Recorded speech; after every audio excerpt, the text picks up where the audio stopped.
Hey guys, what's up? Just wanted to record a quick intro. Hold on, let me take a quick sip of my tea.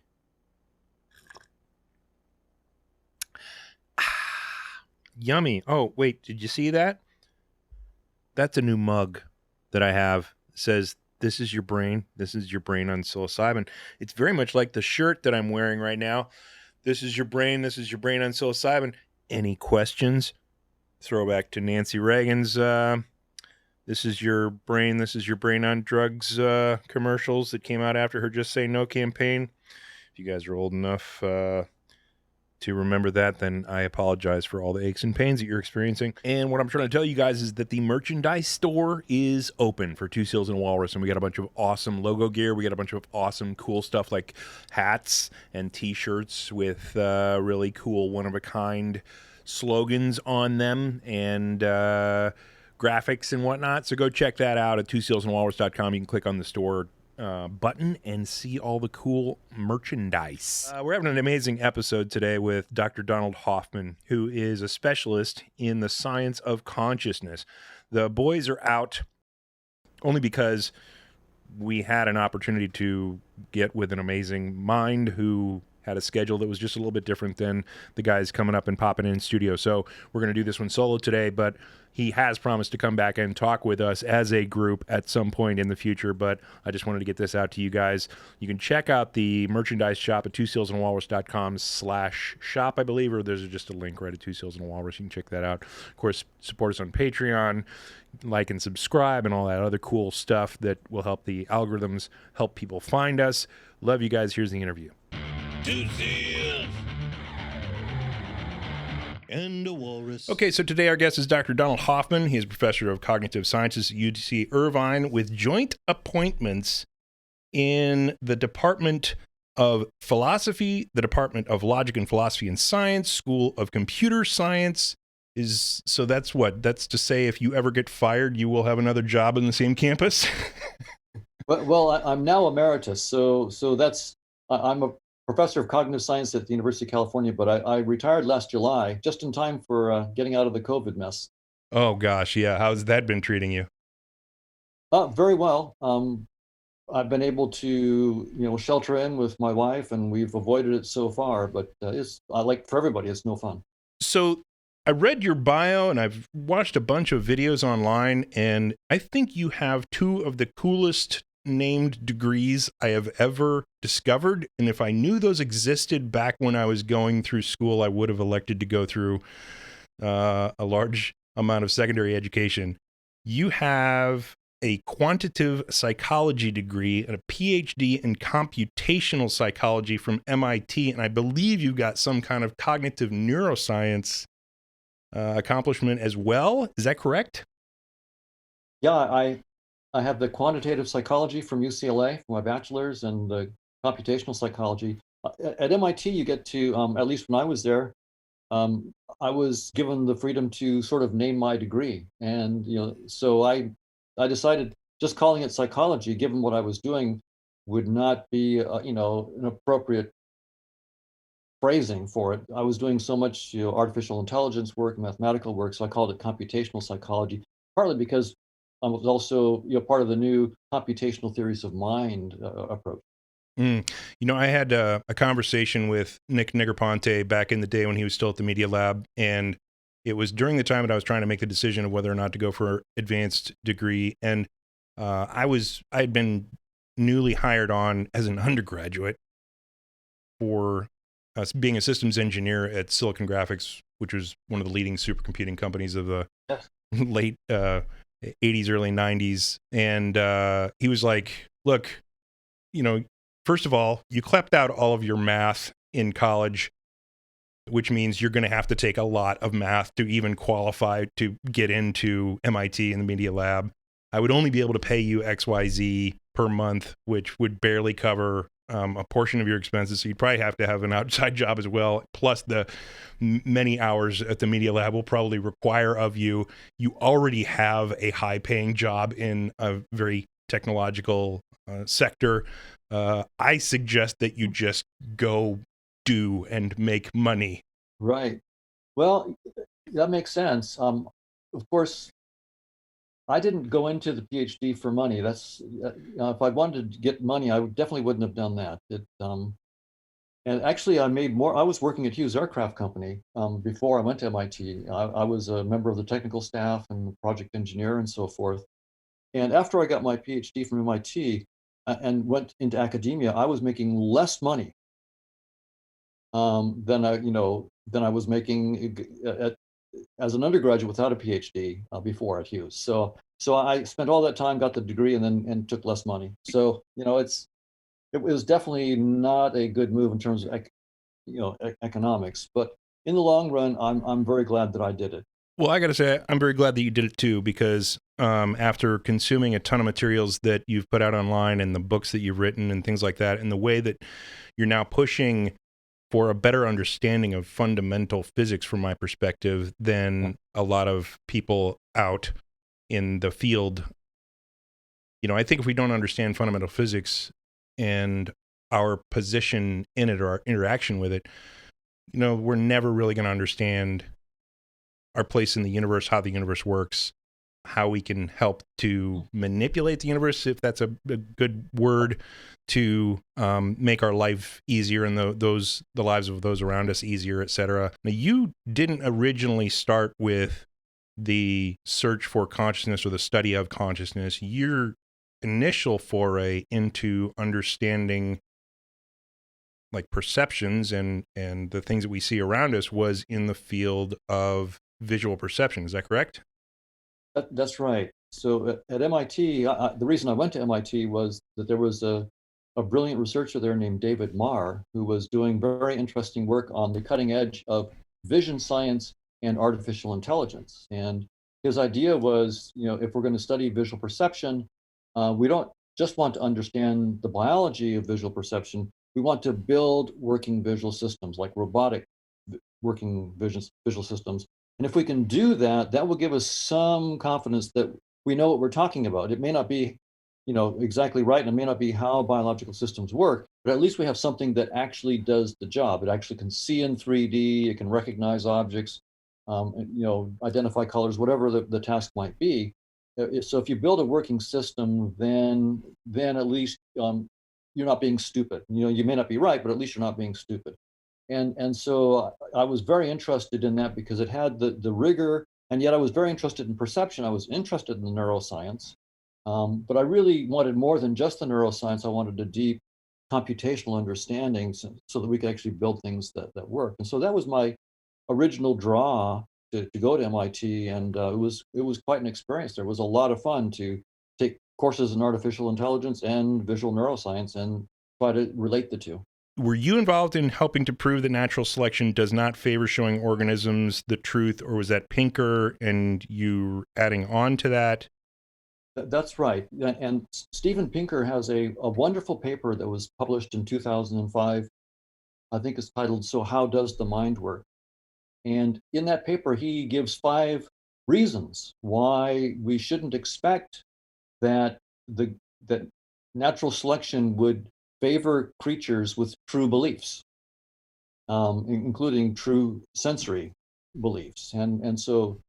Um, so Steve gives some very very good arguments for this. This was in response to a book by Jerry Fodor called "The Mind Doesn't Work That Way," which was Jerry's response to Pinker's book "How the Mind Works." So in his book "How the Mind Works," Pinker does give good evolutionary arguments for why our senses would be shaped, not necessarily, and our beliefs would be shaped not necessarily to give us true beliefs.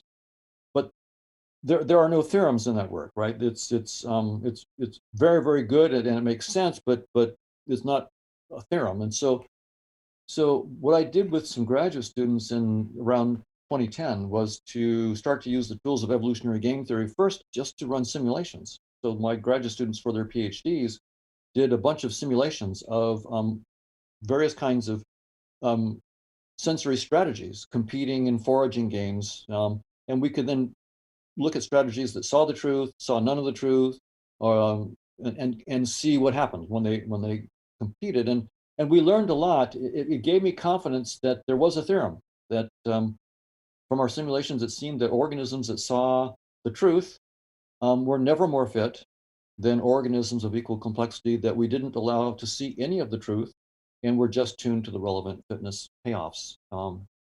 And so I went to a mathematician, Chetan Prakash, with our results, and I proposed a couple of theorems to him. And he got it. I've worked with Chetan since the late '80s, and so we're good friends, and as well as colleagues.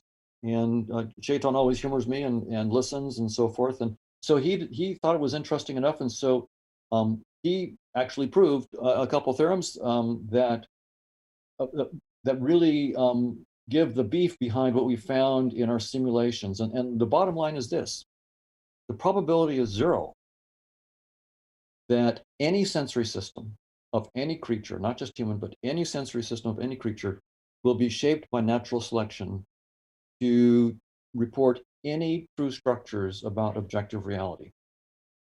Probability is zero.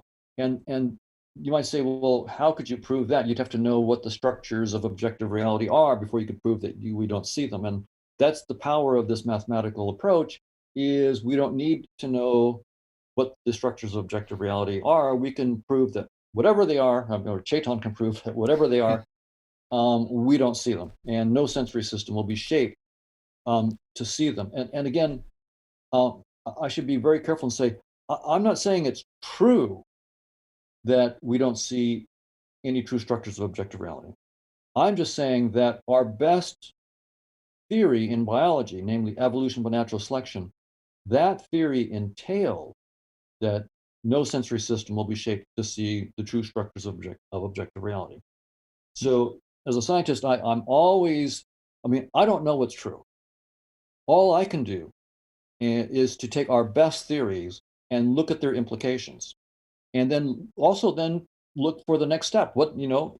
Our current theories are surely not the end statement. They're not the final word. So we're always, as scientists, looking for the next theory. So maybe the next theory that comes along, if we can develop one, will give a different result. But right now, evolution by natural selection in its current form is very, very clear. Probability is zero that you're seeing the truth.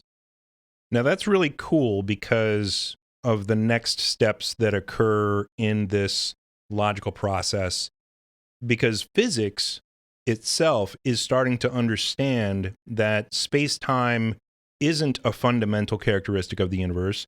And in fact, space-time is an emergent property of fields, and the fields themselves may be an emergent property. And I think, the elegance of where this goes is that if space-time isn't a thing, and if time is now in question, and now cause and effect are in question, which quantum mechanics is clearly proving that cause and effect are really not a thing, at least at that microscopic level before Newtonian physics or classical physics arises from the event horizons associated with the peaks, etc. If you're talking about something that is provable, such as the mathematical certainty that natural selection chooses for fitness, which is one of the things that is coming from science. And now you put into the fact that space-time is an emergent property and doesn't exist in all places at all times, every moment of existence. Now cause and effect are no longer in effect. That means that the selection process of evolution cannot be cause and effect related, at which point you're now left with what is the determinant function, because there has to be a driving, motivating force behind all the things that happen. Where is the source of that selection of fitness? Is that a good question? Right. And I think that you're pointing to an important point here, and that is that our best scientific theories, the pillars of modern science, namely evolution by natural selection, Einstein's theories of space-time and gravity, and quantum field theory, all of these are telling us the same conclusion, that what we're perceiving, space-time and its contents, is not the final reality. There's something deeper.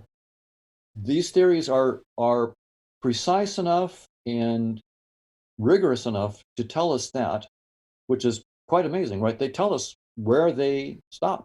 Einstein's theory of space-time tells you at some point um, the theory stops here, and it's you need to find something deeper. And evolution by natural selection seems to agree, but these theories can't tell us where to go next. They they that requires a new level of creative leap and intuition, and that's true in all of science. Right? To go beyond Newton, Einstein had to take some really serious leaps of imagination, which were then restrained, of course, by taking those leaps of imagination and making them mathematically precise. And then we could go test to see, if he'd leaped off a cliff, or if he'd leapt into something that was, a really new playground, a good playground. Same thing with quantum theory. That was an even bigger leap. And uh, once again, it was not to be taken seriously, except that the mathematics worked out, and the implications of the mathematics could be tested and confirmed. I should just say briefly why physics is telling us that space-time can't be fundamental, because that is probably a bridge too far for most people. That seems just completely nutso, right? To say that. And especially coming from a cognitive scientist. I mean, surely if a cognitive scientist says that space-time isn't fundamental, the physicists would surely like to put him in his place and tell him, you're a nut. But it's the physicists themselves who are pointing this out. And I'll give you two of the reasons why they come to this conclusion. So this is not my original work. I'm just reporting the arguments that you hear from state-of-the-art physicists. One is looking at space-time at smaller and smaller scales. So suppose that you're trying to measure things that are smaller and smaller and smaller. You want to look at them.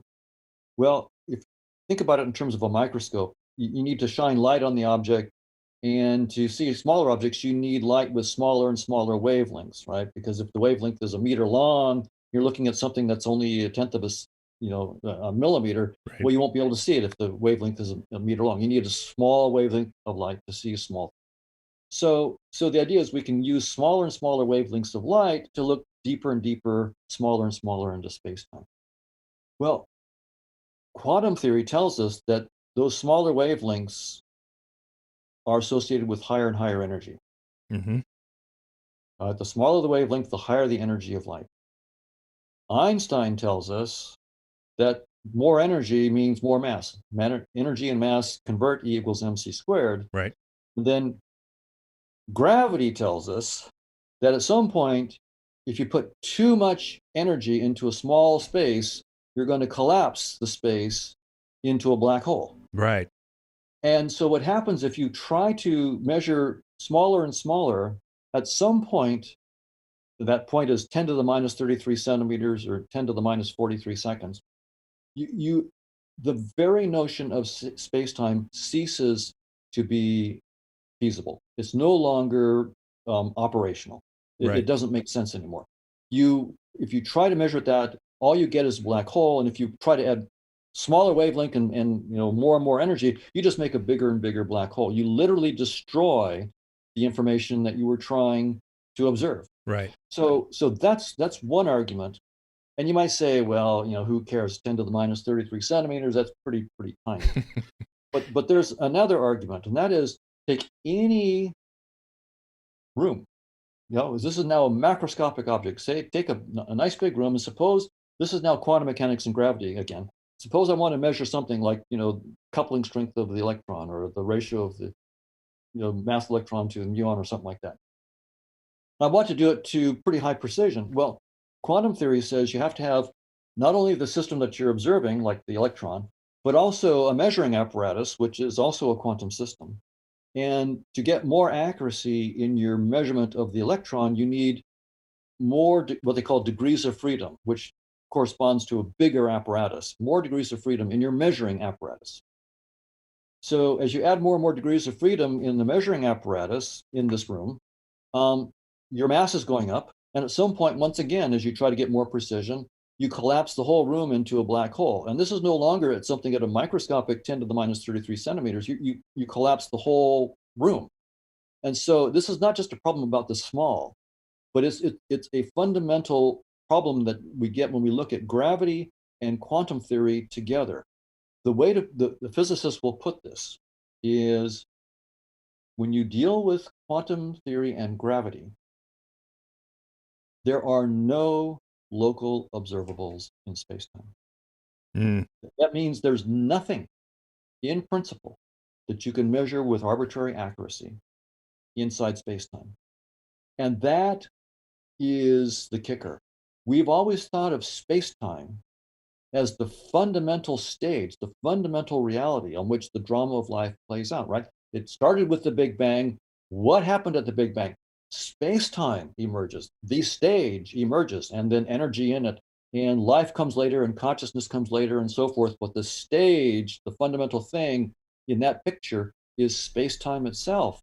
right. And what we're realizing now is there's something deeply, deeply flawed with that picture. As powerful and as useful as it has been for centuries, at least since Newton. I mean, it's been an incredibly powerful framework in science. I mean, we owe much of the progress in science to this framework. So I'm not putting down space-time. Hats off to space-time. It's been a really, really good framework. But hats off to our current scientific theories, which tell us as good as it's been, it's over for space-time. Space-time cannot be fundamental. It's been a good horse, but it's time to get a new horse to take science on to the next level. Right. So that's where scientists are. It was good, but it's time to move on. Yeah, and I agree that that understanding space-time is a good thing to do, because even if it's an emergent property, it's an emergent property that we exist within. And if you want to understand our place in the universe and our interaction with the universe, et cetera, you're going to have to understand the properties and behaviors of space-time, et cetera. I think that there are flaws in that fundamental assumption that it's the basis of our existence, because quantum mechanics shows that every time you look at a quantum mechanics experiment, there's this thing called the observer, and I think we're not looking far enough, because a lot of people get stuck on, and I think the discussion of consciousness, period, we need to take the human out of the picture when we're discussing consciousness.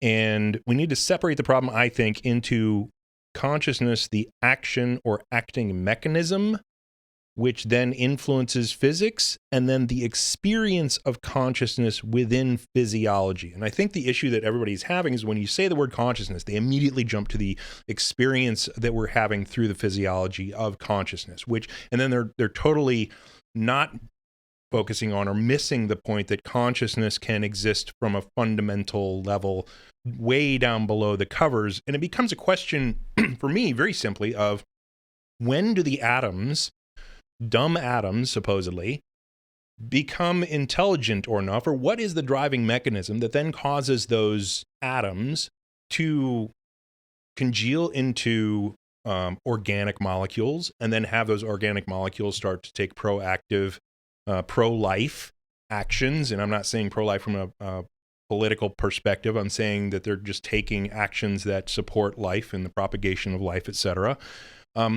Where does that come from? There has to be a driving force that is simply better than happy accidents, because happy accidents, if you're talking about the universe simply going until something happens and then life comes out of that as an emergent property, etc., connected with a bunch of happy accidents those things, if you're talking about complete chaos in the universe and things happening until something magical happens, that complete chaos should keep going. It's not like we live in an existence where happy accidents have caused life, and life isn't very common. Especially on this planet, life's everywhere. Everything's alive, right? And we have to consume things that are living to continue our life, etc. But there needs to be a driving mechanism that holds all that together like a glue. And every time we look at quantum mechanics and an experiment in quantum mechanics, and I see everything in space-time as kind of data. And I'm coming at this, by the way, from a non-scientific background. I mean, I'm a smart dude. I have a degree in science, and I've done science stuff in the past, but a lot of the understanding that I have about the reality of the universe, et cetera, is one that comes from like an introspective And I did have a conscious expansion experience, which kind of is weird, and you will probably. I'd love to have a little bit of a conversation on that about, especially how perception can then paint over some of those internal experiences, either catalyzed by psychedelics or other non-psychedelic or maybe internal endogenous psychedelic experiences, etc. But every time we do a quantum mechanics experiment, all the data doesn't render out unless there's a loop back to consciousness itself. In that, when you have a double slit experiment and you kill the measurement, and so we're going to address the measurement argument right here. You kill the measurement and you get the interference pattern. At any point that you have the measurement and then there's a loop back of the data to consciousness through an observer, quote unquote. Then you have a collapse of the wave function that creates the probabilities of those waves into a single point of existence for an electron to be fired through one or the other slit. And the damning evidence against the measurement being what collapses the wave function, which I know a lot of physicists will be a proponent of, is the quantum eraser experiment, where the measurement is occurred. The measurement, the devices themselves know exactly, supposedly, what slit that the electron or the electron energy, electron probabilities went through, and then records it, and then the data is erased, and then the interference pattern pops right back up when the data is erased and no loop back to consciousness for the data exists. And so I'm kind of a proponent that 3D space-time, if you're not collapsing wave functions, then there is no 3D space-time in those places where you're not collapsing the wave functions. Those are simply probabilities, and Sean Carroll will probably be the first to tell you that it's simply a cloud of probabilities that are occurring in that location until such point that consciousness needs to access the data or has opportunity to access the data, at which point the wave functions collapse. Everything, all the event horizons happen into Newtonian physics, classical physics. Everything becomes particles. The probabilities become particles, and the math becomes matter. And then the universe exists in 3D space-time in that localized area where consciousness is interacting with the data. Tell me where I'm missing something.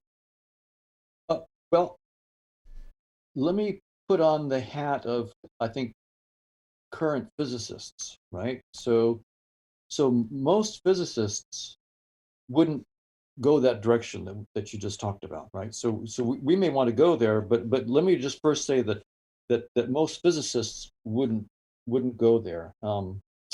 Even ones that take the notion of measurement quite seriously. The framework is still, even though space-time is emergent, there's still the fundamental idea that whatever the ultimate nature of reality is, it's not consciousness. It's just some lawful systems that obey certain rules. If it's not matter in space-time, it's going to be something deeper. It'll be some kind of computational system, some kind of cellular automaton, for example, or something like that. Right. Some computational structure, but it's not conscious. So I would say that most physicists who are at the state of the play right now, even the ones that say space-time cannot be fundamental, they're not making the leap that therefore it must be the consciousness is fundamental. So I don't want to have anybody think that that's where the physicists are. If we make that leap, we have to give our own reasons for it. The physicists aren't giving us right. Okay. Truth. So we have to be very, very careful. So they're not going to do that. In fact, some of them, for example, like Max Tegmark, would try to. They'll start with space-time and matter. In fact, he starts with mathematics. He thinks of mathematics is the fundamental reality, and he wants to show that maybe what we call consciousness is some special state of matter, perceptronium. So if matter comes into certain special states, then consciousness emerges. And I think a lot of the physicists would be, even if they agree with Tegmar's particular proposal, they would say, look, yeah, it's true that whatever we start with is not conscious, and consciousness itself has to be emergent. If space-time is emergent, fine, but consciousness is not fundamental. Consciousness itself is emergent. And by the way, so is life from that point of view. And so it's I say that because it's very, very important. Even more important than the details of what we're talking about is, for me, the scientific worldview, which is to know clearly what theoretical framework you're talking in, and to know precisely what that theoretical framework claims and what it entails. And then, of course, you're free to critique your theory and try to find holes in it, and and then to try to transcend the theory. But you always need to know and be precise about what framework you're talking in. And most physicists, um, even ones who are looking for a framework beyond space time, are not making the leap into which consciousness is fundamental. So we have to give a special argument if we're going to go there. And moreover, um, and rightly, no physicist is going to take this idea that consciousness is fundamental. They're not going to take it seriously until there's a mathematical model on the table that makes some new predictions that they can go test. And so, I mean, there's literally nothing for the physicist as a professional physicist to be interested in here until there's a mathematical prediction on the table that arises from a really clean mathematical theory that, and by the way, that mathematical theory of consciousness already has to entail every experimental result we already know about in space-time, Right. from quantum theory. And in other words, before our idea that consciousness is fundamental should be taken seriously by physicists, there is a ton of work to do, and this very, very difficult mathematical work. We have to show from a theory of consciousness that's mathematically precise. We have to show precisely how space-time emerges. And then we have to show precisely why, for example, we see things like gluons colliding at the Large Hadron Collider and predict the exact scattering probabilities of 2 gluons coming in and 3 gluons going out, or 4 gluons going out, something like that. We have to, until we can do that, we're not in the game. And so that's the first thing. We don't need to do new experiments on consciousness. We have all the data we need in space-time. So we need to have a mathematical model of consciousness and a mathematical model of its mapping into space-time that gives us back Maxwell's equations and more about electromagnetism, that gives us back quantum field theory and more, that handles, in other words, we have tons of data to constrain. And then if we're interested in, for example, psi experiments, precognition and using mental intent to affect random number generators and so forth. It's not enough just to have experiments where we claim to have evidence of these anomalous effects. That's not enough. I mean, again, there's no reason for any serious physicist to take that seriously. They won't take it seriously, and they shouldn't, until there's a mathematical theory on the table where we say we predicted this size of the effect on the random number generator, and this size of the anomalous effect, or this precise window for the precognition. It has to be 400 milliseconds. It could not be 450 milliseconds precognition. That would falsify our theory. Until we're doing that, there's nothing for the physicists or scientists to be interested in at all. And there's so when we talk about consciousness being fundamental and a revolution in science, let us be very, very clear what that revolution entails and how far away from that we are. We have right now, we have nothing of interest to the physicists and the scientists. We have a hand wave. What we have to have is mathematically precise theories of consciousness and its dynamics, show exactly how space-time emerges, predict scattering amplitudes, predict quantum field theory and more, and then predict the anomalous effects and show that we're getting exactly the level of precognition at the time that we predicted. So we're very much like, if you go back in the history of electromagnetism, which is a very interesting history. I mean, we knew that there were these weird rocks that would attract things to them and so forth. And We also knew about electric shocks that you could get from feathers and electricity from, well, we didn't know it was electricity, but lightning strikes and so forth. We had all this stuff, and then Michael Faraday and many others, but Michael Faraday remarkably did really, really careful experiments over decades on electricity and magnetism and their interaction. Brilliant experiment. But we didn't have a real science until James Clerk Maxwell came along Mm, and studied all that work that had been done, the experiments, and realized that there was a theory. And he wrote down what we now call Maxwell's equations, an earlier version of Maxwell's equations. Brilliant. I mean, he's a genius of the level of an Einstein and a Newton. But that's what we need. So we're you could think about us in terms of consciousness. We're back in the experimental Faraday kind of days. We don't yet we need the equivalent of a Maxwell's theory of consciousness that actually then puts this whole thing into the scientific realm. Right now, we're not playing the science game at all right now, except getting data that we can't explain, that we can't in fact predict, and that's not terribly interesting to any real scientist. So I'm all for. By the way, I should say, I'm all for the idea that consciousness is fundamental, and that might be the reality behind space-time, from which space-time emerges. But as a scientist, I'm absolutely completely uninterested in a hand wave on that. I have no interest at all. right. I'm interested in precise mathematical theories that make precise predictions. And until then, we should just admit that we don't have anything of interest. Right. And now, do you think that it is the exactness of, because I mean, we're talking about quantum mechanics and the ability. I mean, as far as a theory goes, quantum mechanics is the most successful theory in the history of science. It's never had an incorrect prediction if you're doing it right, for the result of an experiment, or a prediction.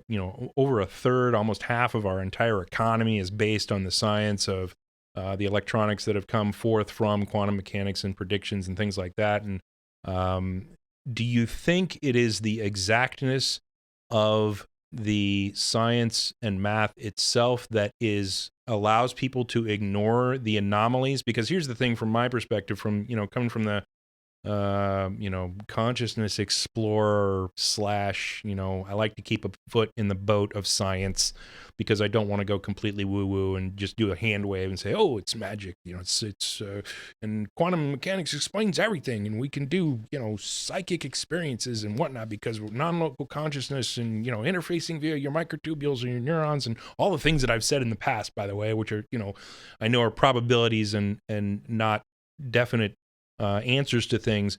Do you think it's the exactness of the equations and the math that allows people for the ignorance of the anomalies? Because the anomalies are by the way, and I've had multiple conversations where, I've sat across the table and had multiple beers with John Clauser, who would have had the Nobel Prize because he proved quantum entanglement, yet one of his co-authors died, and they don't give Nobels out to anybody. So he got the Wolf Prize in physics, but he gave me the riot act on how bad psychological science is, how bad medical science is from a Six Sigma perspective on doing good physics and things like that.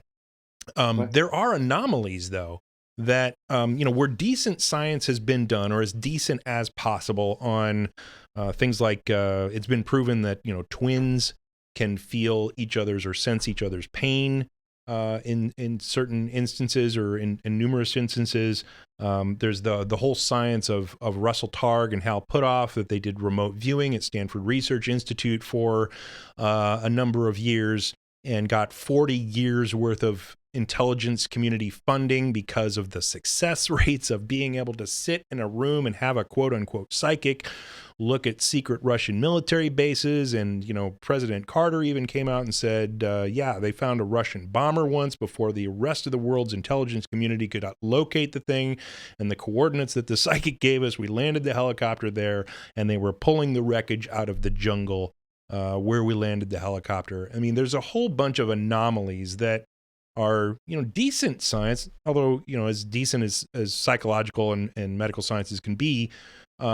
does the exactness of the science allow for the ignorance of the anomalies, where the anomalies completely disprove that the theory is at least entirely correct? Well, yeah, great question. And I'll just point out, you mentioned the success of quantum theory. There's one place where the quantum theorists will confess quite freely that they're puzzled. In fact, beyond puzzled. It's called the cosmological constant problem. Mm, The back of the envelope computation that you would do using quantum field theory to estimate um, how much energy is there just in the vacuum. right. And you can use Heisenberg's uncertainty principle. You can't just you can't have knowledge that the vacuum has a zero energy, because that would be a violation of the uncertainty principle. There's going to be quantum fluctuations, and when you actually do the math and ask, well, what is the energy density of the vacuum? How much energy should there be in the vacuum?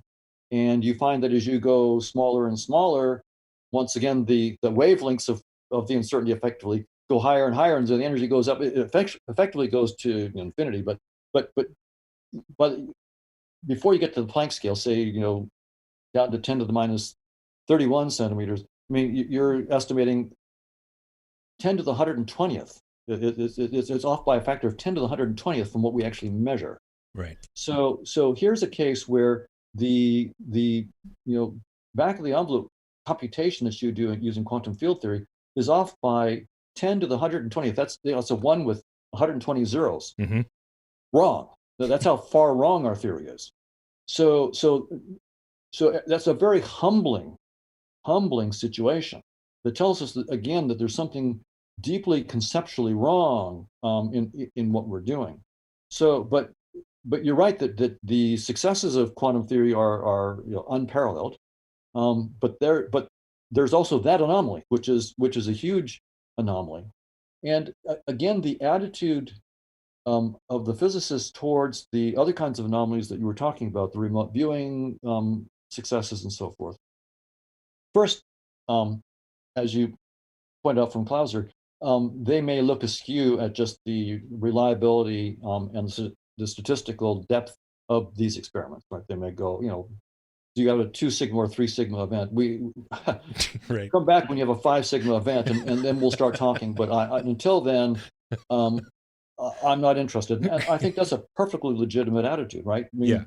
there was no Higgs until you had 10, a 5 sigma bit of evidence that there was a Higgs, and then there was a Higgs Right. particle. Right. So and most psychology doesn't get anywhere near that 5 sigma thing. But suppose we do.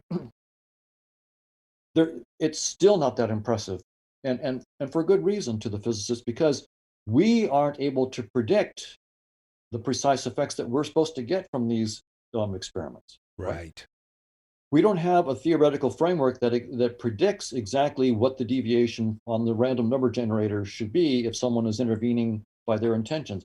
We have no prediction of exactly we have no model of what happens in remote viewing. There's nothing on the table. So we're back to electromagnetism prior to Maxwell. We're playing with wires, we're playing with magnets, we're doing neat, intelligent stuff, but until we get that theory, there's no real scientific theory on the table for them to pay attention to. So once again, I mean, I'm saying this not as a sign of defeat. It's a call to arms Right. to those who are listening, who have mathematical talents. This is what you need to do: get your PhD get the mathematical talents that you need, and build a theory. That's what we have to do here. Get a theory of consciousness, and we're going to have to solve a lot of problems. What is consciousness about? If we're going to write down a dynamics of consciousness, there's going to have to be something that consciousness is doing. Why? What is it doing, and why? We have to answer these tough questions. Where does space-time come to? Not a hand wave, precisely. Right. What if space-time is not fundamental, consciousness is. Where does space-time come into? Precisely. And how is it related to the activity of consciousness?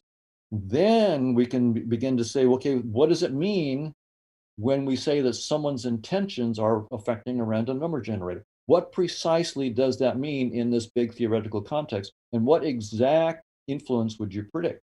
At that point, if we actually make a prediction and measure and it comes out, yes, that's the, to 5 sigma, our theory of consciousness predicts exactly the deflection in the random number generator, or the predicts to the millisecond the precognition timing, then and only then should we be taken seriously. So I'm not, again, let me reiterate, I'm not trying to be deflating to Right. the idea that consciousness is fundamental. To the contrary, I'm saying if we want to do this and to do it seriously, we need serious, brilliant scientists who take this seriously and go after it at the PhD level. We've waved our hands for long enough. Right.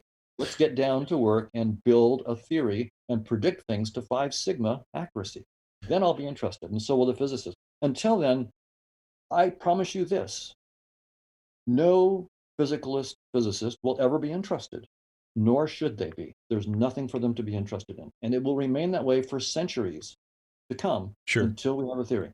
That's the only way forward. There's no other way. Yeah, because to have a good theory, it has to be able to predict things. Fair? Absolutely, and it has to be testable and potentially wrong. And so we have to be able to show, in principle, experiments that could show that the theory is probably wrong, that disconfirm the theory possibly. I And so love that's Yeah, I love having conversations with real scientists because, like, we had Roger Nelson on. You mentioned the adjustments of the random number generators through meditation experiments and things like that. Roger Nelson was, head of started that whole thing at the pair at Princeton, and we had him on, and I asked him. It was not. I wish it was in the recording, but it was after in one of the conversations that we had, and I was like, "What do you think caused that to occur? What do you think the motivational force was?" And his answer was, "I don't know," which was beautiful.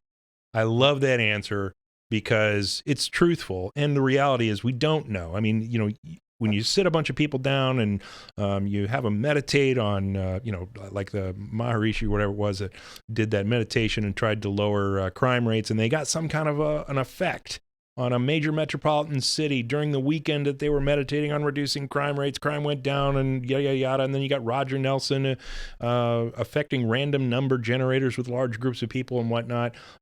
We can see effects, but, the reality is we don't know whether those are just coincidences of occurrences or things like that just happen to work out in the favor of the experimenter.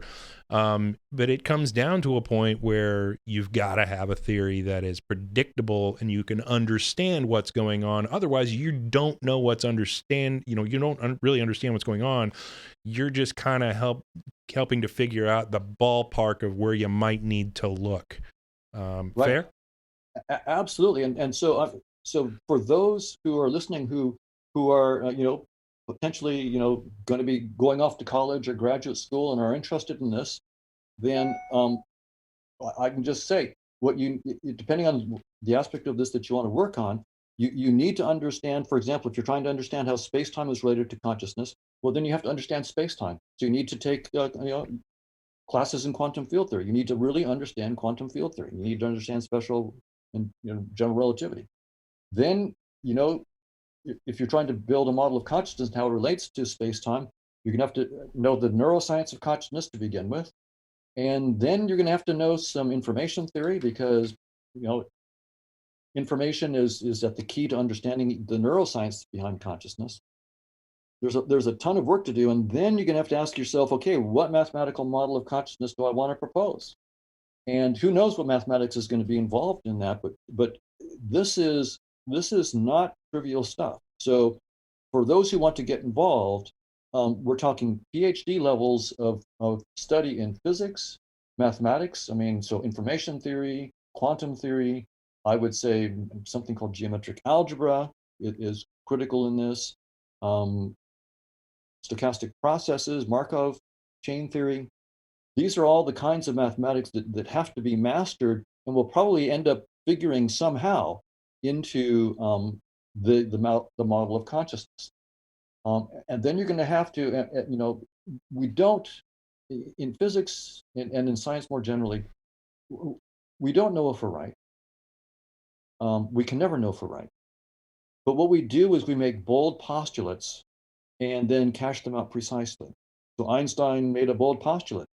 The speed of light is universal in all reference frames. That was for special relativity. For general relativity, if you're falling in an elevator, the elevator is falling freely, you will be weightless. Right. It took him 8 years to take that idea, and he was Einstein. So I mean, it took Einstein 8 years. He's not just Hoffman. He's Einstein to do that, right? To take the idea, if I was falling in an elevator, the elevator was free falling, I would be weightless in the elevator, and to turn that into the equations of general relativity. So, and when he did that, then the equations, a guy named Schwarzschild, a year later, pointed out that Einstein's equations predicted what we now call black holes. Einstein didn't know that. Right. He didn't like it. He Right. didn't in fact believe in black holes for decades. So, and he was wrong. So that's why we do this, right? It's one thing for us to think we know, I know consciousness is fundamental, and we have all these intuitions. Well, great. We're not Einstein. Right. Einstein had great intuitions. He wrote them down, and then the theory that he wrote down came back and slapped him in the face. It told him stuff he didn't know. That's why we do this. Right. I'm not saying to write down equations and get a mathematical theory of consciousness just for kicks. This is the only way we're going to really begin to understand what really is going on with consciousness. Our intuitions may be on the right track, but our intuitions only go so far. Then the mathematics that we write down will come back and slap us around and tell us, you're wrong there, you're right there, but you didn't take it far enough. And look over here, you didn't even think about that. Right. That's why we do this. And so if we're serious about consciousness, there's only one way to move forward. And that's, of course, we want to do our personal meditation and the personal, stuff that to get into firsthand contact with consciousness. But I'm talking about science here. To take our personal intuitions in practice into something that is going to be science was going to require serious mathematics and the kind of effort that Einstein put in, where he spent 8 years pretty much alone. He had help with a mathematician. A friend of his was teaching him Riemannian geometry, which Right. he had. So Einstein had to learn a whole fairly new branch of mathematics, which is not easy to actually get his ideas from the abstract hand wave point of view to something where he could write down an equation. We need to do the same thing, have the same perseverance that Einstein had to start with vague ideas and then hang on for years or decades while we try to get the mathematics that nails down our ideas and gives us the equations that then come back and slap us in the face and teach us and wake us up. One of the things that I think is really interesting in mentioning Einstein is how much he reached within his own consciousness to figure out how things worked with his Gedanken experiments, etc. Right. And then, he's even famous for a quote or a belief of his which is, thinking has little to do on the road to discovery. You sit with a problem, you mull it over, and then you let it go. And then eventually the intelligence of your body or the answer comes from within you and is presented to you. I've done a fair bit of prognostication on, multiple levels of consciousness and subconsciousness. And, it's pretty evident that we have multiple levels of consciousness. And, obviously the split brain patients show that multiple consciousnesses can exist within one brain. And then, of course, there's the argument of, you wouldn't laugh at your own jokes if there was only one of you inside. There's the person who's saying it and then the person who's laughing, etc. There are multiple levels of subconscious, like when you forget your keys. There's somebody who doesn't have access to language to say, hey, dummy, you left your keys on the counter in the kitchen, but you do see the image of the keys on the counter in the kitchen to remind yourself, oh, yeah, that's where I need to go look. And then you go find them, and that's where they were, exactly where you left them, exactly where the image popped up from a different level of subconscious in your mind, etc. He dipped into that realm of multiple levels of consciousness to think about and come up with, relativity, general relativity and special relativity, and then the EPR, and he's not the only one that does that. Like I spoke with Bruce Damer, who, it's in a conversation, we speak at conferences and stuff when I go to speak at, usually it's on artificial emotional intelligence or something like that I'm a little more versed in than this stuff. But Bruce just says, I kind of shrink my egoic self or myself into this small little thing within myself, and then I watch everything that happens going on around, and then he winds up seeing the science. He asks basically the ether what science he should do. He gets an answer, he goes and does it, and then he gets the cover of Scientific American for creating RNA out of nothing but a bunch of chemicals in a soup on a cistern down at the Galapagos Islands, rocking it back and forth to simulate tidal pools and things like that. And then poof, RNA comes out of absolutely nothing. And, he's made an amazing discovery that life can go poof out of nowhere based on, energy and things like that he gets from non-local consciousness or that internal consciousness that is smarter than him, because I think we're kind of the dumb ones on the top, by the way, where we only get a little bit of a bandwidth that we understand, and if we like if we were responsible for beating every one of our heartbeats and running our immune system and running our digestive system, we'd be dead in a matter of minutes because we'd be overwhelmed with the amount of information that we'd have to process. But you got that space, and as you go deeper down to the cellular level, you get a heck of a lot smarter when two cells can come together and create a whole human body, including the most complex organ that we know of in the universe, our brain that is more complex than we can even understand and has the functionality and all this stuff connected with our personal experience of consciousness, et cetera, all the things we're talking about here. So you meditate. Have you ever pulled science out of those types of sessions or had ideas that came from within, like a Gedanken experiment of your own?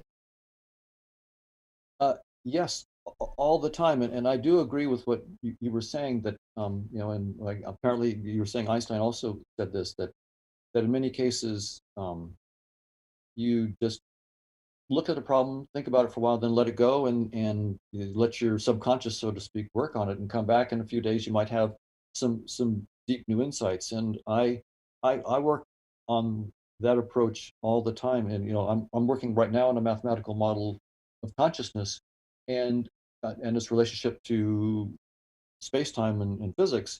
And so I spend hours regularly, daily, studying relevant mathematics, studying consciousness, studying the physics, and just letting it, just putting all that stuff in there. Thinking, I do give it rational thought. I try to problem solve in my head, but then I let it go, and take a walk and come back.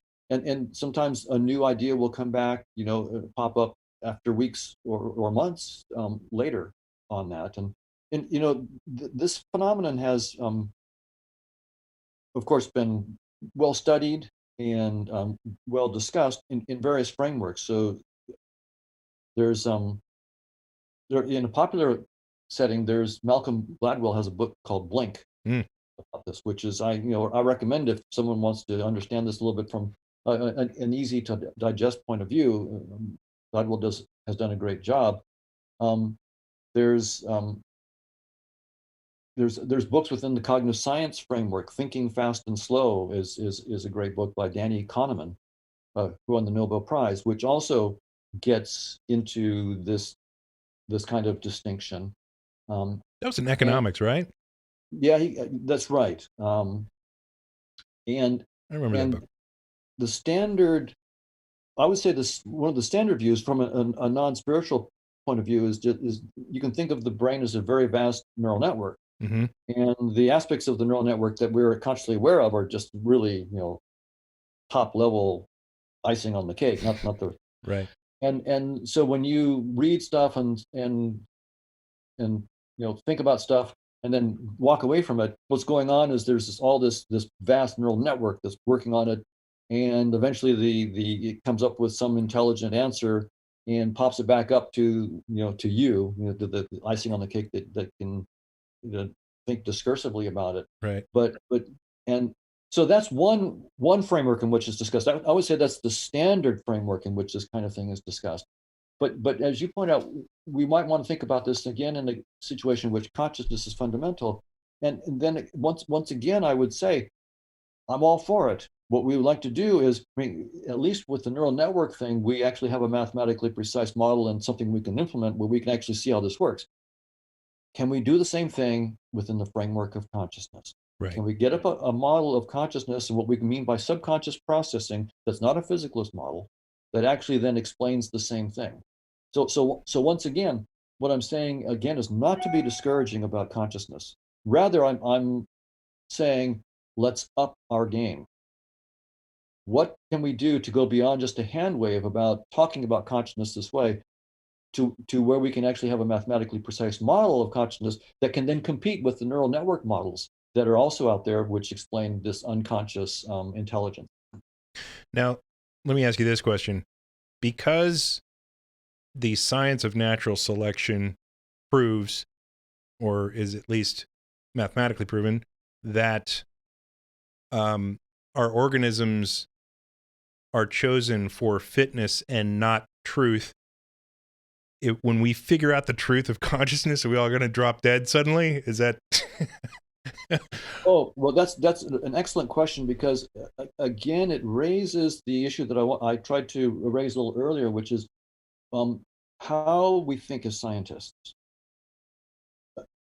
What we do is we always say the conclusions I'm giving you are in the framework of this theory. Right. So, for example, when I say we don't see the truth, that's not a simple end of the statement. I'm saying, given the framework of evolution by natural selection, that theory entails the probability of zero that we see any structures of the truth. Right. Now, I'm perfectly open as a scientist to someone who comes along and says, well, that theory is wrong. There's a deeper theory. I'm perfectly open to that. It remains true that theory entails that we don't see the structure of reality. That's what that theory entails. That's just the theorem of the theory. Right. But that doesn't stand in the way of someone saying, I have a deeper theory of consciousness and its implications for what it means to be humans in biological systems and so forth. And I say, great. One really important condition on that theory is your deeper theory of, say, of consciousness. It needs to explain, perhaps this deeper theory says that we do see some structures of reality, right? So it turns out on this theory, evolution is wrong. There are structures of reality that we can see, and in fact, I'm trying to work on such a theory. I mean, I would like a theory that allows us to have some true insight into the nature of reality. That's what I'm working on. Sure. So I'm actually looking for a theory in which evolution is wrong on this point, right? Where evolution entails that we can't have any true insights, at least sensory insight. Okay. I would like to have at least some true sensory insight. We'll see. But here's the constraint on whatever I come up with, or what anybody comes up with on this that's trying to do this. Whatever theory we come up with that says that we can see some aspects of reality, you must explain first why it looks like evolution by natural selection in everyday life, right? Why does the evolution by natural selection work? Mm-hmm. Why is it the case that within the framework of evolution, it's correct to say that we don't see reality as it is? Mm-hmm. In other words, you need to get evolution by natural selection. You don't throw away the previous theories, right? Right. We don't, when we go from Newton to Einstein, we don't throw away Newton. Right. No, we try to understand Newton in the context of Einstein. And similarly, when we go to quantum theory, we try to understand everything in all the earlier science in that context. That's what we have to do here. Whatever our deeper theory of consciousness is, we have to show how evolution by natural selection arises. We have to show why within that theory it entails that we wouldn't see the truth. And we have to then explain why on a deeper principle we can see the truth. Now, the nice thing about this is all of the physicalist science that we have so far, like evolution by natural selection, Einstein's special and general relativity theories, quantum field theory, even if we say physicalism is fundamentally not the right framework, Mm-hmm. nevertheless, all these physicalist theories will be boundary constraints on a deeper theory of consciousness that we come up with. Whatever deeper theory we come up with, when we show how space-time emerges, we better show how special relativity, general relativity, and quantum field theory arise, and also natural evolution and natural selection arise within that space-time framework. If we can't do that, we're wrong. Right. Or put it this way, we're not even wrong yet. Right. We're not even wrong yet. Not even close. Exactly. So in other words, this in some sense is really nice. All the physicalism is not our enemy. Physicalism is our friend. The physicalist framework has provided incredibly powerful theories. We have to get those theories as special cases of our deeper theory of consciousness. So they have done a tremendous service and a tremendous amount of hard work.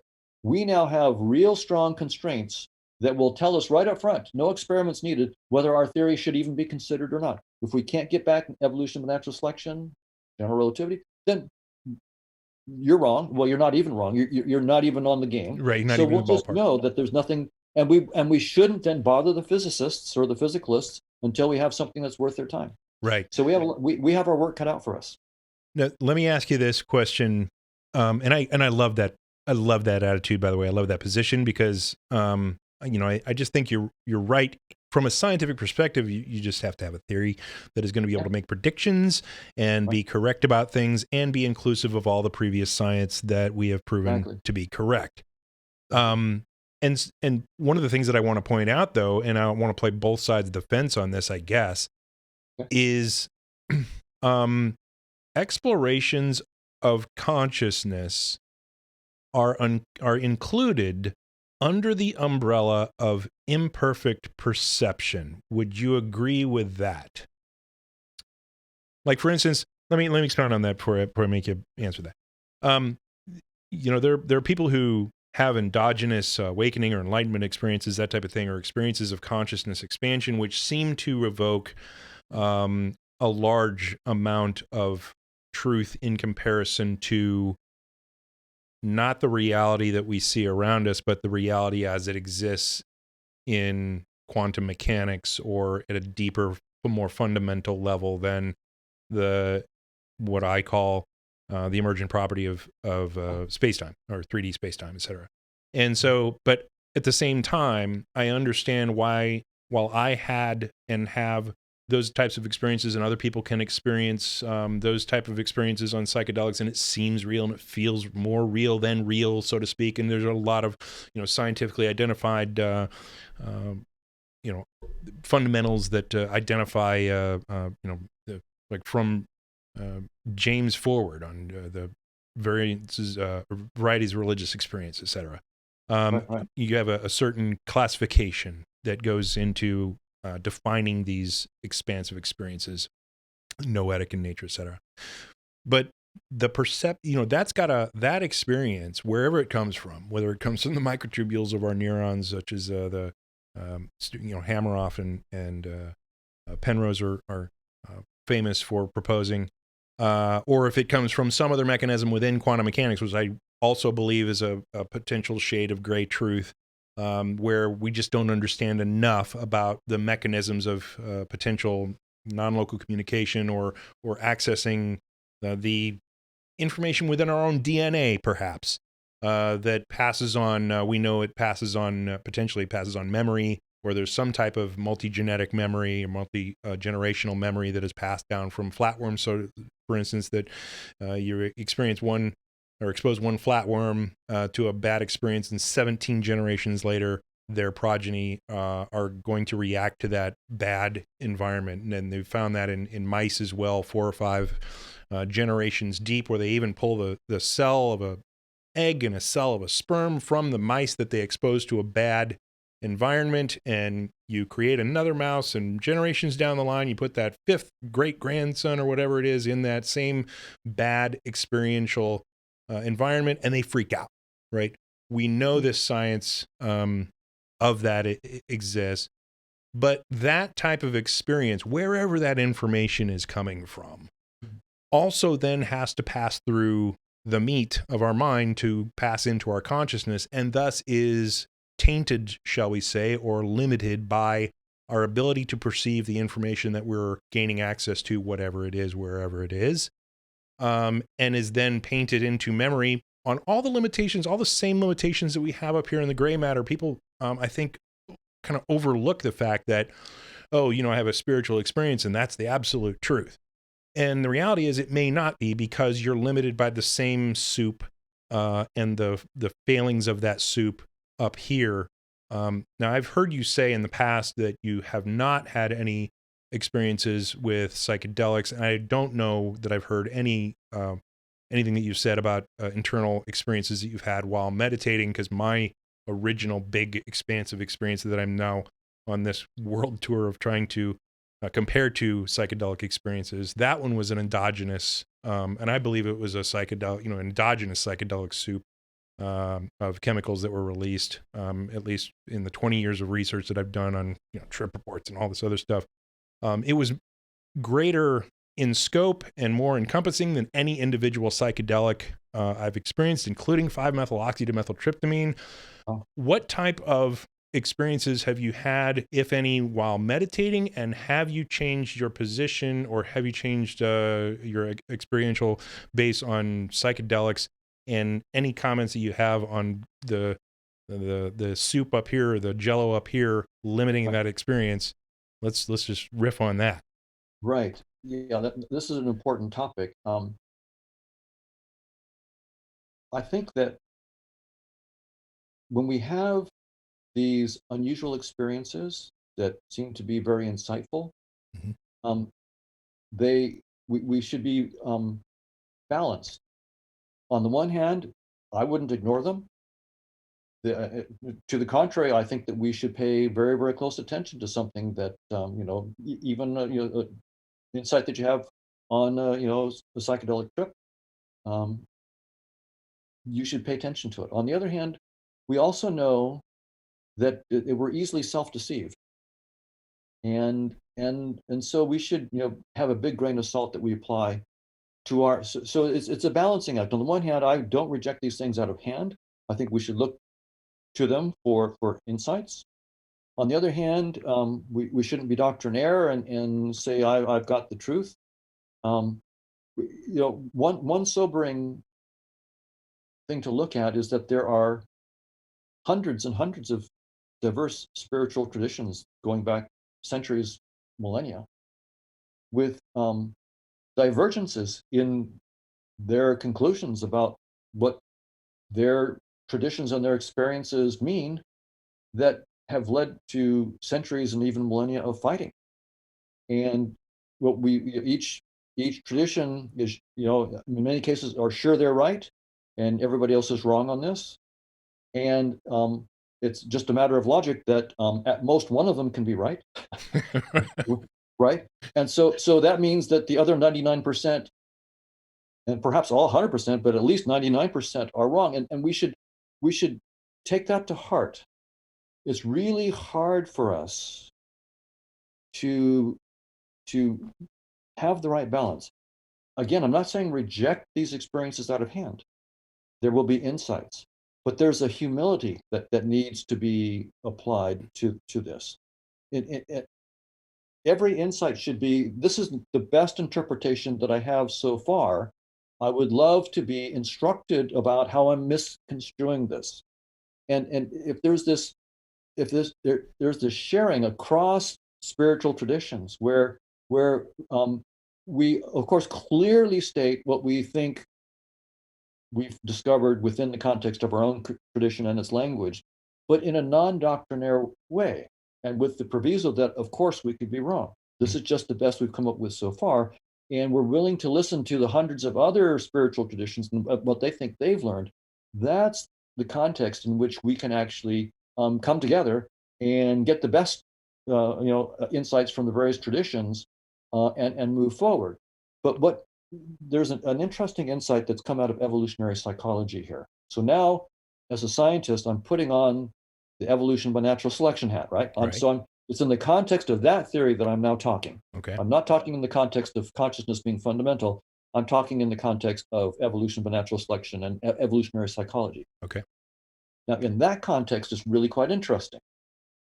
They can ask the question, and a couple well-known theorists, Mercier and Sperber, have done this, but many others as well. Why did we evolve the capacity to reason? You might say, well, we evolved the capacity to reason in pursuit of the truth, for example. And you could propose different hypotheses about, that's what it was for, is to give us the ability to pursue truth. What Mercier and Sperber propose is roughly this: we're a social species. We have to cooperate to succeed, right? If I want to bring down the woolly mammoth, I probably can't do it by myself, but with me and 20 of my good friends, if we coordinate, we can do it. But we have to have a plan. And so I need to be able to come up with a plan and then communicate and persuade my fellows that mine is the best plan. And so the idea is that reason evolved not in pursuit of the truth, but as a tool of social persuasion to persuade my friends, my fellows, my collaborators about an idea that I already believe. This is the right way to bring down the woolly mammoth, and here's the reasons why. So, so notice that that makes an interesting prediction. If I'm using reason not in pursuit of truth, but in pursuit of persuasion, then I will be biased toward looking for data or information that supports what I already believe. This is called the confirmation bias. Sure. And this has been documented, very, very well. So we have this confirmation bias. And that's one reason why various religious groups and political groups and so forth get in their corners and stay in their corners and fight, because we're using reason for its evolutionary purpose, not for the truth, but to try to persuade others about what we already believe.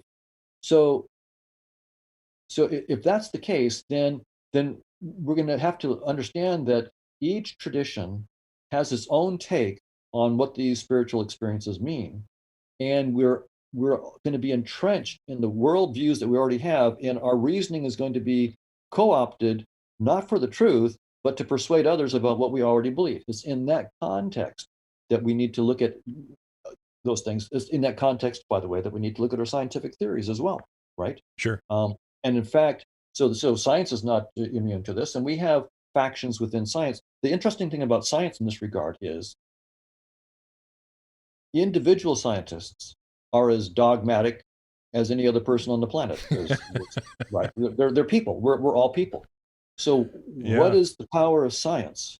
The power of science is, number one, you have to be mathematically precise.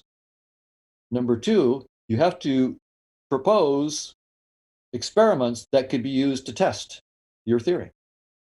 And that could disconfirm your theory. And what usually happens is that most scientists aren't trying to disconfirm their own theory, but they're working really hard to disconfirm the other guy's theory, right? So Right. so that's why science works, is that as an institution, it's unbiased.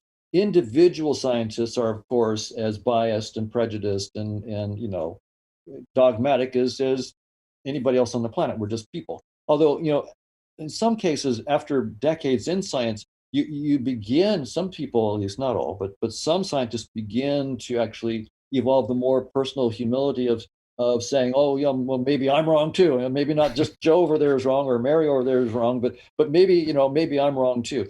Um, but even if you don't get there personally, science as a social institution will get there, because other scientists will try to take down your theory. So that's what we need to do. But it would be nice for us to do it on our own, right? To have the balance of giving our ideas and our theories enough space to try to grow, to give them, don't shoot them down right away. But on the other hand, don't defend them at any cost. Right? That's also the wrong side of the coin.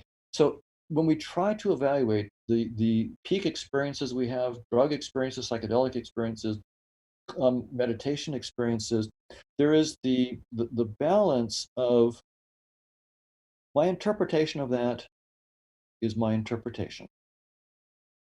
Chances are there might be some grains of truth in my interpretation. Chances are there are probably some deep, deep misconceptions in what I'm thinking about it as well. And having a give and take with other people, eventually trying to take the insights I get and turn them into a mathematically precise theory that's predictive is the best and safest way to go. But that's hard work. It's much easier for me to say, I had my experience, I'm right, I know, everybody else is stupid. Right. And, so we don't want to go there because that's how we get stuck for centuries or even millennia and don't make progress. If we're really interested in making progress, assume you're wrong. Right. Just assume that you're wrong and humbly be looking for where in your ideas you've made a mistake.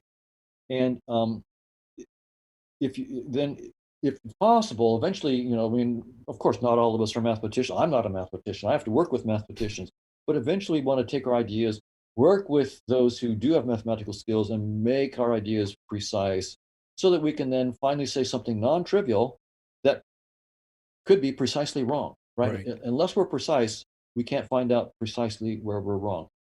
And it's really comfortable to say, I know, I know, I know, and to then dodge and weave when people try to say where you might be wrong and say, no, no, that's, I mean, I'm not interested in that game. I'm actually interested in finding out as quickly as possible where my ideas are wrong and moving on.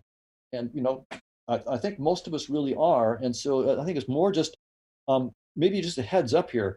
There is this confirmation bias we use logic and reason to defend what we already know. If people just understand that's the way we seem to be wired, so beware. Yep. You're going to believe your own stuff too early. Yes. So that's the key thing to take going forward. And that's how, as a group, we can learn from the wisdom of other people, listen to them, get the grains of truth, get rid of the big, big balls of nonsense. And eventually together we might collaborate to come up with some really, really good ideas that could turn into a real theory. I got to say that I think your optimism paints over the reality a little bit that much of the scientific community gets associated with their ideas and attaches it to sense of self, and then when they find something that doesn't support their idea or their theory, then they take it as a personal affront. And you and I share a friend, Neil Thies, who we joke about the fact that, and it wasn't really even our idea, but I can't remember who originally said it, but science progresses one funeral at a time based on that function. I think it might have been Max Planck who said that, but that does seem to be the case. That and what a tragedy. I mean, because what that means is that the person who was so headstrong to not listen to anybody else had to die not knowing that they were wrong, Right. and not knowing that they're and not knowing the deeper idea that was at least not as wrong as their idea. And so they cheated themselves out of some deeper fun and understanding. And so humility is absolutely the way to go forward, if you really want to learn. Yeah, and to revisit my last one of my last questions, just as a point of personal curiosity, have there been miniature epiphanies or awakenings or ideas that you've gotten from your meditation sessions that have come into scientific reality or scientific consideration? Well, I think it has informed my meditation practice, which is now, I don't know, about 18 and a half years now of meditation every day, for 18 and a half years. Um, and for me, it's not a bunch of peak experiences, very, very few peak experiences. What the my I can sort of give you my take on my experience in meditation. It, for me, the best metaphor right now that I have for what's going on is very much like metamorphosis. So, the caterpillar has spent all of its life climbing around on green leaves and eating them and so forth. And at some point, it makes a chrysalis and gets inside there and gets transformed into a butterfly. And that sounds wonderful and magical and all is light and fun, but um, the reality, it appears to be different when they actually look at what goes on in the chrysalis. It's a war. The immune cells of the caterpillar take the cells that are responsible for the transformation into a butterfly as a foreign infection and seek to destroy them. And so the immune system of the caterpillar attacks the very cells that are responsible for its transformation. And this war goes on until the immune cells are just overwhelmed, and then the transformation takes place. And what happens then is that everything that the caterpillar knew dies. It dissolves into a puddle, right? Its entire body pretty much dissolves into a puddle of fluids, and it loses its feet, it loses its mouth, it loses everything that it knew, and it ends up with things it had it has no idea about a proboscis instead of a mouth. It has no idea about giving up all those feet and having these long spindly legs, and has no idea what wings are and so forth. The transformation, in other words, is an utter death to everything that's known, in an utter transformation into something that's completely unknown. And to that extent, scary, as evidenced by the immune cells going out of their way to try to kill it and stop it. Wow. That's sort of my experience in meditation. It, it's it's when I sit in silence, I mean, literal, ultimate silence. What you're doing, what I'm doing, it feels like is I'm letting go of everything that I know, every security blanket, every teddy bear, Yeah. letting go of all of it, Yeah. and launching into utter unknowing. And in that process, a transformation is taking place that I have as much insight into as the caterpillar has about the wings and proboscis of a butterfly. And so at some point you just have to commit it feels like I have to just commit and trust the process, and let it happen. And I think my immune response against it, my fighting against it, is lessening. Let's hope. Um, but it's not zero. It's by and I don't feel like I'm in a position to estimate how far along I am. I could be 99% of the way through the transformation. I could be 1%. Because I don't know where I'm headed, I have no estimate of how far along I am, or when it will be over. And that's part of the unknowing. And so for me, it's not so much about getting some deep experiences. It's the process of, and who knows, that this process may be very, very fundamental to what consciousness is about. If you want, we can talk about something I call the Gödel's candy store aspect of consciousness. But it may be that one theory that I'm playing with about consciousness is that, what is consciousness up to? Maybe it's an infinite exploration of all the possibilities of consciousness. And that exploration, if that's what the dynamics is about, there's an infinite variety of conscious experiences, and consciousness is about exploring them. Well, that means that for a while you're enjoying what you know, but then you got to step into the unknown, and Right. that can be terrifying. Right. And maybe meditation is part of this process of moving beyond the known into the next level, just like the caterpillar moves to the butterfly. There's a whole new realm of experiences that you have as a butterfly that you can't have as a caterpillar.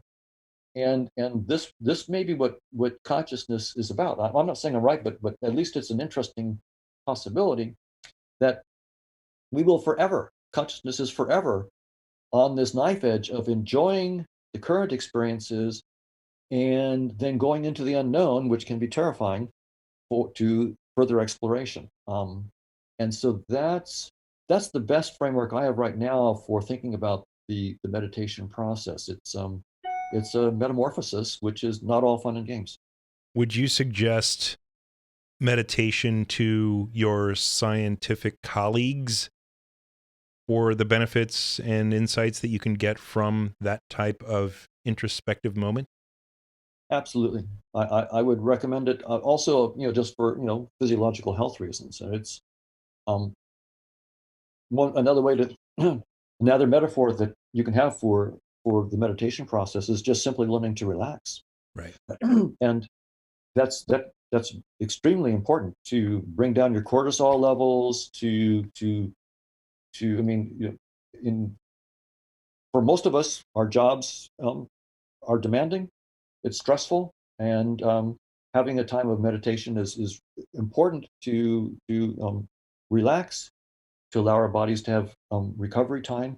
And then as scientists or creatives and other, literature, art and music, to allow your mind to go silent and then have new possibilities of exploration and creativity open up.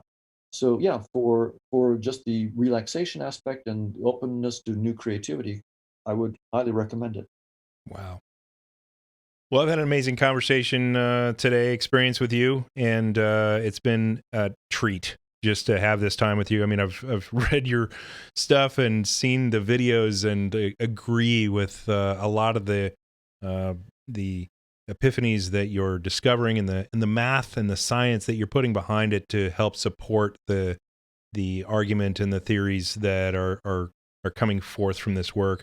And just as a gut hunch, I mean, I kind of feel, and there's a lot of physical evidence and a lot of evidence in quantum mechanics that consciousness may be down there somewhere, may be fundamental. I mean, when you've got the workings of physics itself that can answer, that doesn't quite answer the question why dumb atoms come together to create life in a universe that seems to be hell bent on entropy.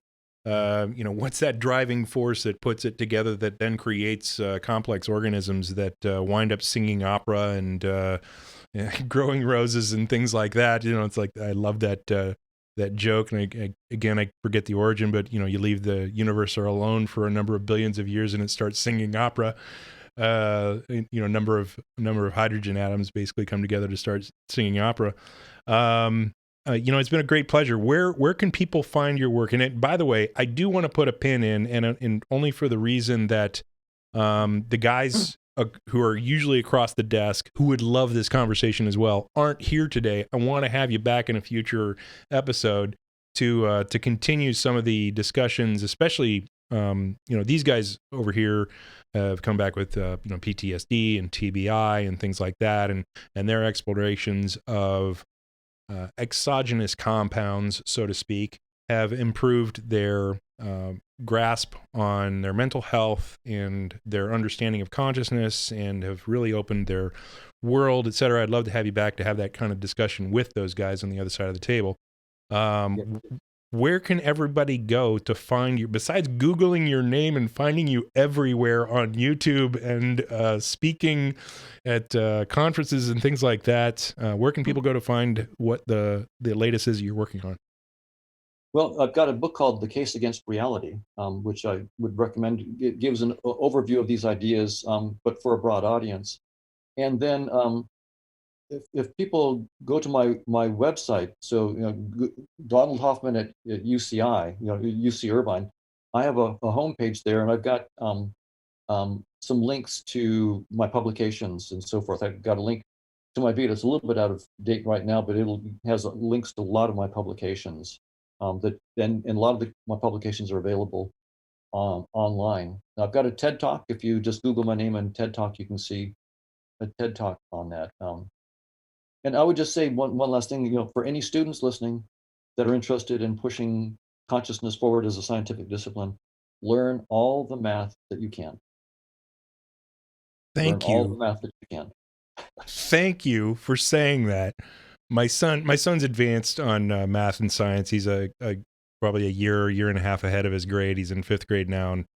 But he is super interested in consciousness and super interested in all the things that I've been talking about, and I mean, it's amazing at how much his young sponge of a mind is starting to, like, he'll say some things out of the blue from the back seat in the van, and my mind just goes it's like Cool. yeah, he's had some pretty amazing insights on consciousness and the things that could underlie quantum mechanics in general, and like when he was 6, I think it was kind of evident that I was going to be behind the 8 ball on this, because I told him to go pick up a pile of Legos, and he goes, "Dad, you and I both know that when we're not looking at that pile of Legos, the mess doesn't really exist."